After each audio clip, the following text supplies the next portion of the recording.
அனைவருக்கும் இனிய மாலை வணக்கம். வந்திருக்கக்கூடிய பத்திரிகை தொலைக்காட்சி ஊடகங்களுக்கும் வணக்கம். கால் நூற்றாண்டையும் கடந்து இன்னைக்கும் நகைச்சுவைக்கு இப்போ உள்ள இயக்குநருக்கு டஃப் கொடுத்துக்கிட்டு இருக்க ஒரே இயக்குநர்னா எழில்மிகு இயக்குனர் எங்கள் எழில்சாமி தான். நாங்கள் எல்லாருமே அவருடைய காம்பவுண்டு தான் எப்பவுமே பெருமையாக சொல்லிக்குவோம். வாடகையே வாங்க மாட்டாங்க, அப்படி ஒரு காம்பவுண்டு. இப்போ முருகன் அண்ணன் வந்து சொல்லிட்டு போனார்ல, 23 பக்கம் எழுதி நான் குரூப்பம் தூக்கி போட்டாருன்னு. 23 பக்கம் இல்லை, 123 பக்கம் எழுதிட்டு போனாலும் அவர் ஓரமாக தூக்கி வச்சிருவார். அந்த மாதிரி ஒரு இயக்குனர். ஏன்னா அவருக்கு தெரியும், கோயம்புத்தூர்ல கேமரா இருக்கும், அவர் கோடம்பாக்கத்தில் உட்காந்துருப்பார். கோயம்புத்தூர்ல கேமரா ஷூட்டிங் போயிட்டு இருக்கும், இவர் கோடம்பாக்கத்தில் உட்காந்துருப்பாரு. சார் எங்க சார் ஷூட் போகுது அப்படின்னா, உள்ள 15 காமெடி போராட்டம் இருக்கு. இந்த 15 காமெடி போராட்டமும் பேசி அவங்கெல்லாம் அடிச்சுக்கிட்டு நாரி அவங்களே ஒரு எடிட் பண்ணி அவங்க கொடுத்துருவாங்க. அதுக்கப்புறம் கடைசி போராட்டம் எடிட்டர். ஏன்னா 25 பேர் பேசிக்கிட்டே இருக்கான், ஹீரோக்கு தான் பேச வேண்டிய டைலாக். அவ்வளவு ஒரு வாய் அசைஞ்சுக்கிட்டே இருக்கும். ஏன்னா எங்க கிடைச்சா என்ன டப்பிங் போடலாம் யோசிச்சுட்டே இருப்பாங்க.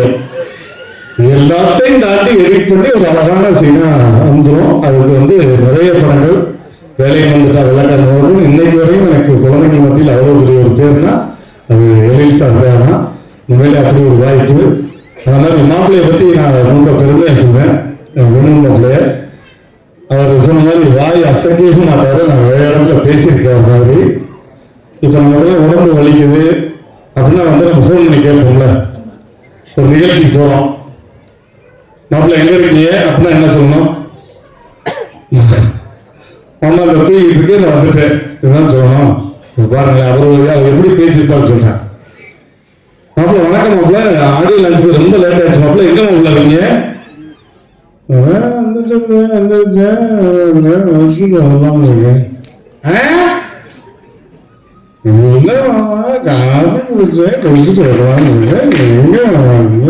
நம்ம காதை தூக்கி அவர் வாயில வைக்கணும். அப்படியா மாப்பிள்ள, வந்துருங்க மாப்பிள்ள அப்படின்னு. அந்த மாதிரி ஒரு யதார்த்தமாக எனக்கு ரொம்ப பிடிச்ச, நான் வந்து திரையுலகத்துல அன்பா கூப்பிட்ட மாப்பிள்ளை இவங்கள்.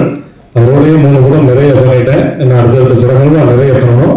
ஸோ அவருக்கும் என்னுடைய வாழ்த்துக்கள். அதே மாதிரி இங்க இருக்கக்கூடிய காமெடி லெஜண்ட்ஸ் ஒட்டுமொத்த பேரையும் நீங்க வந்து அந்த ஈகோவே இல்லாம பெர்ஃபார்ம் பண்ணக்கூடிய காமெடிஸ் தான் ரொம்ப முக்கியம். ஒரு ஃப்ரேம்ல வந்து 10-15 பேர் இருந்தா கூட எல்லாரும் அங்காக வாய்க்கு வந்து பேசிக்கிட்டே இருப்போம். கேப் விடுற இடத்துல பேசுவோம். அவர் கேமரா கட் பண்ணி கேமரா ஷிஃப்ட் ஆகல வேற இடத்துக்கு போயிடும், நாங்க பேசிக்கிட்டே இருப்போம். அந்த மாதிரி காட்சிகள் நடந்திருக்கு.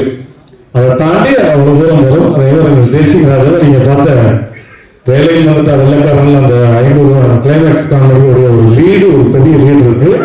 அதுல ஒரு கெஸ்ட் அப்பியரன்ஸா நான் பண்ணியிருக்கேன். அதுக்கு வாய்ப்பு கொடுத்த மீண்டும் எழில் சார் நன்றி. கூடிய விரைவில் வேலையில் வந்துட்டு வெள்ளக்காரன் பார்ட் 2 வந்து நீங்க ஆரம்பிக்கணும். இதே காமெடி போராட்டத்தை நாங்கள் நடத்தி ஆகணும்.